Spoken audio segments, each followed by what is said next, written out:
भाइयों, सलाम व आदाब।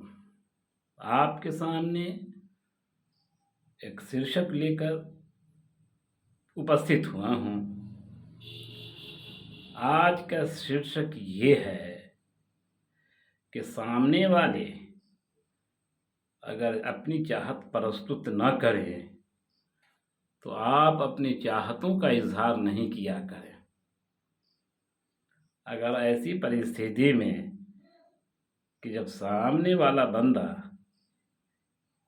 अपनी चाहत का इजहार नहीं कर रहा है, अपनी चाहत का इकरार नहीं कर रहा है और आप अपनी चाहत लेकर और अपनी इकरार लेकर वहाँ हाजिर होते हैं, तो अब आपकी चाहत, आपका इकरार करना, आपका पहल करना ये बेमाने है, बिना अर्थ के है, जिसका कोई मूल्य नहीं, उसकी कोई कीमत नहीं। ज़रा सी चूक से आपने एक बहुमूल्य दौलत को बेमूल्य का कर दिया और आपने पहल कर ली। इसलिए अक्लमंद वो लोग होते हैं, बुद्धिमान वो लोग होते हैं कि जब तक सामने वाले को सही से टटोल न लें कि उसकी मंशा क्या है, उसकी इच्छा क्या है, वो चाह क्या रहा है, तब तक वो पहल नहीं करते और उसकी ओर नहीं बढ़ते। लेकिन अगर आपने ऐसा किया है, आपको अनुभव हो चुका है, तब तो आप अनुभव वाले हैं, और नहीं अनुभव है तो अनुभवहीन है। तो आप ऐसा पहल करके देख लें कि कितना बड़ा उसमें नुकसान होता है। आप मान लें कि आपकी तरफ इजहार मोहब्बत के लिए कोई लड़की इशारा नहीं करती, आपको अवसर नहीं देती, आपको ये भी पता नहीं कि उसकी चाहत क्या है। बहुत सारे लड़कों ने, बहुत सारे लोगों ने बगैर सोचे समझे और बगैर सामने वाले को जाने अपनी मोहब्बत का इजहार कर दिया, और उसका अंजाम ये हुआ कि जाकर उससे पूछे कि उसका अंजाम क्या हुआ। उसका अंजाम बहुत ही बुरा हुआ। उसका अंजाम बहुत ही बुरा हुआ, क्योंकि उसने इजहार मोहब्बत अपनी तरफ से किया था और सामने वाली लड़की चाह नहीं रही थी कि वो उससे मोहब्बत करे, उसको चाहे, उसको अपना बनाए, अपनों में शुमार करे, और आप ज़बरदस्ती चाह रहे थे कि हम उसको चाह लें। तो ये बेमतलब की बात है, ये बात आपकी व्यर्थ है। इसलिए बगैर सामने वालों के पहल के आपको पहल करना ही नहीं चाहिए। और ये भी बात है कि जब कोई आपसे पूछे तो आप उसका जवाब दें। बिन पूछे उसका कोई जवाब ना दें, या बिन पूछे आप किसी को कोई राय, कोई मशवरा ना दें। यहाँ तक कि किसी का काम भी आप बगैर पूछे न किया करें, उस पे हाथ न लगाया करें। आपको क्या पता कि वो क्या समझ रहा है, सामने वाला क्या सोच रहा है। आपने उस पे हाथ लगा दिया, अब वो क्या सोच रहा है, क्या वो एक्शन रिएक्शन में तब्दील नहीं हो जाएगा। हमने बारहा देखा है ऐसी सूरत में कि जब कोई हमसे नहीं पूछ रहा हो, हम उसकी तरफ बढ़ गए। हम हमसे कोई राय नहीं मांग रहा हो, हम राय उसको दे दिया। हमसे कोई काम नहीं मांग रहा हो, हम उसकी तरफ काम करने चले गए, और ठीक उस एक्शन का रिएक्शन हुआ। तो मैंने एक किताब में पढ़ा कि अगर तुम अपनी राय, अपना मशवरा किसी बुद्धिमान को, अक्लमंद को बगैर मांगे हुए दे रहे हो, तो वो बुद्धिमान, वो अक्लमंद आपसे आपकी राय क्यों लेगा? क्योंकि भगवान ने उसे, अल्लाह ने उसे खुद ही बुद्धिमान बनाया है, तो वो आपसे आपकी राय नहीं लेगा। अगर आप किसी मूर्ख को बगैर मांगे हुए राय मशवरा दे रहे हैं, तो मूर्ख आपकी राय क्यों लेगा? अगर वो सबकी राय लेता या किसी की भी राय लेता तो वो मूर्ख ही होता क्या? इसलिए मैंने उस किताब में पढ़ा लिखा था कि बिना मांगे हुए किसी को राय मशवरा न दो, क्योंकि अक्लमंद को दोगे तो वो तेरी राय नहीं लेगा कि वो खुद ही अक्लमंद है, बुद्धिमान है। और अगर बेवकूफ़ को दोगे तो तुम्हारी राय और मशवरा क्यों मानने जाए? अगर वो मानता तो मूर्ख ही नहीं होता। ठीक उसी तरह किसी की भी किसी के पहल करने से पहले, किसी को ऑफ़र देने से पहले या किसी को बगैर मदद माँगे हुए उसकी मदद भी नहीं करनी चाहिए। एक मर्तबा ये खुद मेरी आँखों का देखा हुआ है। हम पटना से सफ़र कर रहे थे और बक्सर जा रहे थे। उस वक़्त हमारी पोस्टिंग बक्सर में थी और शाम के डीएमयू से जा रहे थे। क्या देखा, शोर की आवाज़ सुनकर आया तो देखा कि 2 बंदा आपस में भिड़ा हुआ है और एक दूसरे से लड़ रहा है। ये वो कोई स्टेशन डुमराव रहा होगा। ऐसा 24 साल पहले की बात है। तो याद आ रहा है शायद वो कोई मतलब स्टेशन डुमराव रहा होगा। उस डुमराव स्टेशन पे और ख़ासकर रेल के अंदर, और वो डीएमयू जो हर स्टेशन पे रुकते हुए जाती थी। तो डुमराव से जैसे ही गाड़ी चली बक्सर के लिए, 2 बंदे आपस में भिड़ गए और एक दूसरे को मारने लगे और एक दूसरे को जमकर मारने लगे। उसमें से एक बंदा कमज़ोर पड़ गया, दूसरा मज़बूत था, तो उसने पीटना शुरू कर दिया। यहाँ तक कि अच्छा खासा पिटाई किया। एक जुनैद साहब थे हमारे, हमको याद आ रहा है जुनैद साहब ही थे वो, या कोई और थे, लेकिन थे हमको, वो पत्रकार भी थे। जुनैद साहब उन्हीं के बारे में है या फिर कोई दूसरे हो सकते हैं, हमारी याद कम पड़ सकती है। लेकिन हुआ ये कि वो झगड़ा छुड़ाने चले गए, जबकि सारे ट्रेन के लोग अपनी आँखों से खड़े होकर, बैठकर चुपचाप खामोशी से झगड़ा देख रहे थे, एक दूसरे को पिटाते हुए देख रहे थे, कोई पहल नहीं कर रहे थे। लेकिन इनको ये बात समझ में आई कि इंसानियत के नाते हमें उसका झगड़ा छुड़ा देना चाहिए। तो यहाँ पर भी बड़ों ने हमें बताया है कि जब तक सामने वाले की ताकत से, शक्ति से अधिक तुम्हारी शक्ति नहीं हो तो तुम उससे नहीं उलझो। यहाँ तक कि अगर वो ज़ुल्म भी कर रहा है तो वहाँ से हट जाओ, क्योंकि अपनी शक्ति को पहले तौल लो, नाप लो कि तुम्हारी शक्ति इस लायक है कि तुम उससे मुकाबला कर लोगे। अगर नहीं कर सकते हो तो वहाँ से खिसकने में तुम्हारी भलाई है। जुनैद साहब या वो जो थे, उन्होंने आओ देखा न था, और दोनों के झगड़े के बीच में चले गए। अरे भाई, वो जो मार रहा था उसको, वो उसको मारना, दूसरे को मारना छोड़कर जुनैद साहब की पिटाई शुरू कर दी। जुनैद साहब उसके मुकाबले में कमज़ोर पड़ गए। जुनैद साहब सेहत से भी कमज़ोर थे और पत्रकार थे और शुरू से उनकी सेहत कमज़ोर थी। लिहाजा वो इतना मारा जुनैद साहब को, इतना पिटाई किया कि अब जुनैद साहब उठने की हिम्मत नहीं कर रहे थे। जब दिल भर गया उसको मारकर, तो वो जुनैद साहब को छोड़ दिया। वो जो दूसरा जो पिटा रहा था, अब जो बच गया, वो जो जुनैद साहब को देखा कि ये मार रहा है तो वो खामोश खड़ा रहा। लेकिन जब वो मार कर जुनैद साहब को हट गया तो झगड़ा करने वाला दूसरा व्यक्ति आया और उसने भी जुनैद साहब को पकड़ लिया। कहा, हम उसको मारने जा रहे थे और तुम बीच में आकर के टांग अड़ा दिया। लिहाजा पहले ने तो जुनैद साहब को अधमरुआ करके छोड़ा, दूसरे ने इतनी मार मारी, इतनी ज़बरदस्त मार मारी, कोई बचाने वाला नहीं, कोई छुड़ाने वाला नहीं, सब लोग कमज़ोर पड़ रहे थे और वो मार रहा था। यानी दोनों की मार खाकर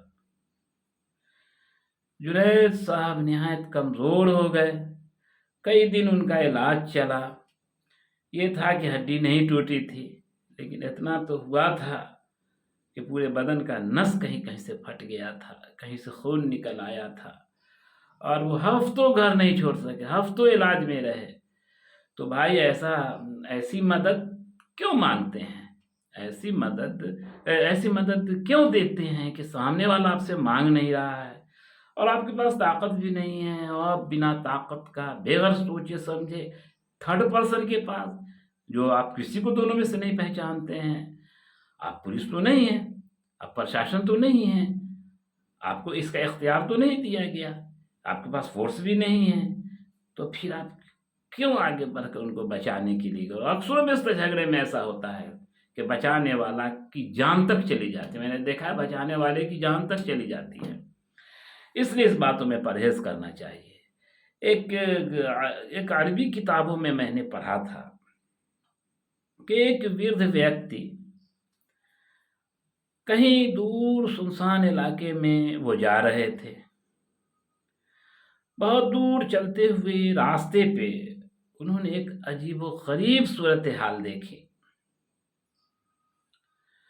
उस हाल को, इस स्थिति को देखकर वो बूढ़े मियाँ जो थे, वो वृद्ध जो थे, वो बेचैन हो उठे।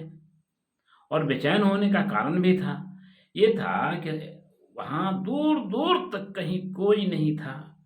हर तरफ सन्नाटा था और वो बियाबान, जंगलात, वो बियाबान और वादी का इलाका, जहाँ कुछ देर के बाद या मुद्दतों के बाद कभी कोई गाड़ी गुज़र जाती हो।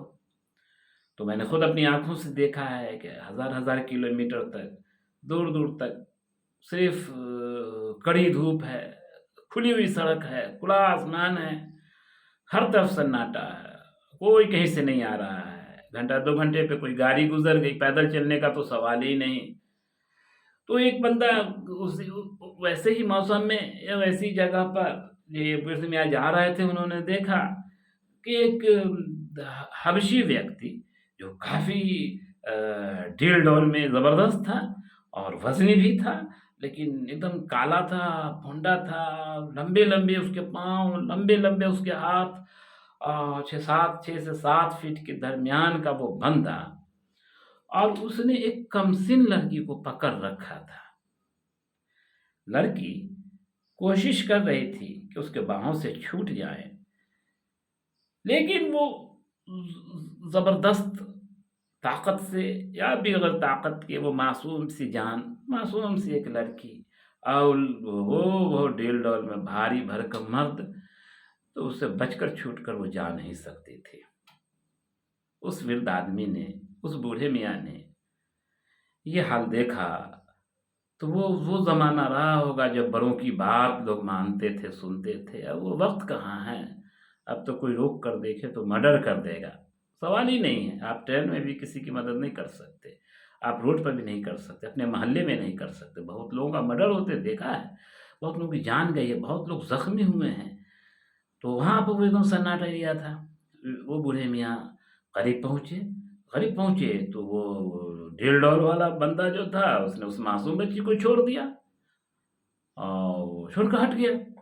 बूढ़े मियाँ ने बड़ा डाँटा, कहा, "तुझे शर्म नहीं आती है? तू किस ख़ानदान का है जी? हैं? तो इतना बड़ा बेग़ैरत हो गया, बेहया हो गया तू? तुझे ज़रा लाज नहीं है? ये किसी घर की एक मासूम सी बच्ची है, किसी की इज़्ज़त है कि तू इसकी इज़्ज़त पर हाथ डाल रहा है? बेशर्म! तू चल यहाँ से।" उसने आदर करते हुए वो हबशी ढील-ढाल भारी जवान वहाँ से चल तो दिया, लेकिन जब वो आँखों से ओझल हो गया, तो बूढ़े मियाँ ने उस बच्ची से कहा, "बेटी, कहाँ तेरा घर है? तू किसकी बेटी है? ये तो तेरी आज इज़्ज़त जाती ही थी कि मैं पहुँच गया, अल्लाह ने तेरी इज़्ज़त बचाई। तेरी लाज रह गई आज, नहीं तो किसको मुँह दिखाती? तेरा ये मुँह काला कर देता ये हबशी, नासमझ, भोंडा।" बहुत सारा मतलब सारे ऐसे शब्दों से नवाज़ा कि अचानक वो लड़की रोने लगी और रोते-रोते उसने कहा कि, "अरे बुड्ढे, बड़ी मुश्किल से तो मुझे एक महबूब मिला था और एक मुद्दत पे अपनी पहली जवानी में किसी ने अपने बाहों में लिया था। तुम बूढ़े जवानी का मज़ा क्या जानो?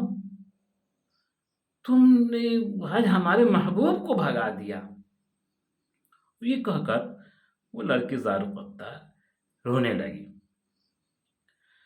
बूढ़े मियाँ बहुत परेशान हुए कि अब क्या किया जाए, लेकिन लड़की बार-बार कहने लगी, "नहीं बुड्ढे, तुम ही मेरे महबूब को भगाए हो, मेरे महबूब को तुम भगाए हो, हम तो तुमको पकड़ा कर रहेंगे, हम तो अभी चिल्लाएँगे, हम भी तुम्हारा अंजाम खराब करेंगे, जैसा तुमने मुझे सदमा दिया है, शोक दिया है, उस शोक से तो तुम्हें भी गुजारेंगे, ठहरो। अब वो लड़की चीखने लगी, दौड़ो, देखो ये बुढ़ा मेरी इज्जत पर हाथ डाल रहा है, दौड़ो भाई, कोई आओ, मेरी मदद को आओ। वो लड़की चीखने लगी। बूढ़े मियाँ ने तो पहले समझाने की कोशिश की और कहा, अरे बेटी, तू खामखा का झूठ क्यों बोल रही है, तू मुझे क्यों फंसा रही है, मैंने तेरी इज्जत बचाई, तू मेरी इज्जत ले रही है। अरे कोई सुनेगा, कोई आ जाएगा तो वो मेरा क्या करेगा, वो मेरी दाढ़ी नोच लेगा, मेरी टोपी छीन लेगा, वो मेरे कपड़े फाड़ डालेगा, कहेगा ये बुढ़ा ये क्या कर रहा है इस उम्र में, जबकि इस उम्र उतर रही है, ढल रही है। तू ऐसा मत कर, तेरे बाप की समान हूँ मैं, तेरे चचा के समान हूँ, तेरे नाना दादा के समान हूँ, तू ऐसा क्यों कर रही है। लेकिन वो लड़की मानने को तैयार नहीं थी और चीख पुकार यकीनी तौर पर कर रही थी। हत्ता कि अब इस बूढ़े मियाँ को ये बात समझ में आ गई कि अगर कोई आ गया यहाँ, ये लड़की तो मानेगी नहीं, और कोई आ गया अगर यहाँ, तो ये लड़की हम पर इल्ज़ाम लगाए बगैर छोड़ेगी नहीं। तो समझाना छोड़कर बूढ़े मियाँ वहाँ से खुद को चले जाने में ही भलाई समझी और वो वहाँ से चल दिए।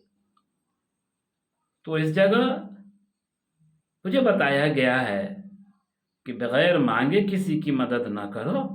अगर बगैर मांगे किसी की मदद करोगे, संभवतः तुम्हारे लिए ये नुकसान का सौदा होगा।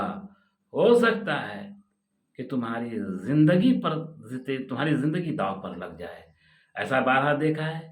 और वाक़ई उस जगह लोग पहुँच जाते, वो सुनसान इलाका था, पहुँच जाते और लड़की जिस रो रही थी, चिल्ला रही थी, तो बूढ़े मियाँ का गत करके लोग छोड़ते। कहते, इस बुढ़ापे में तुझे ये क्या सूझी है, जवान मासूम बच्ची पर हाथ डालता है। कोई इनकी नहीं सुनता कि बच्ची सही बोल रही है, ये सही बोल रहे हैं।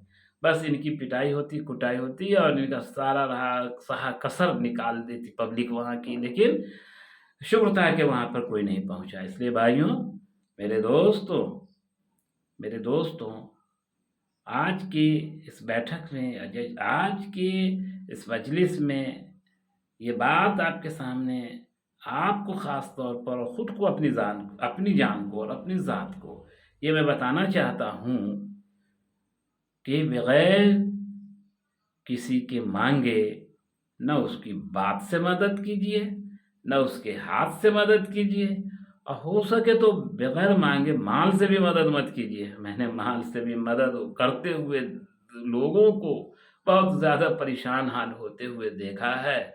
इसलिए आज इस बात का अहद कर लें, वचन खा लें कि आइंदा अपनी ज़िंदगी को अगर सुरक्षित रखना हो तो हम इन बातों से परहेज़ करेंगे जिन बातों में हमारा नुकसान है।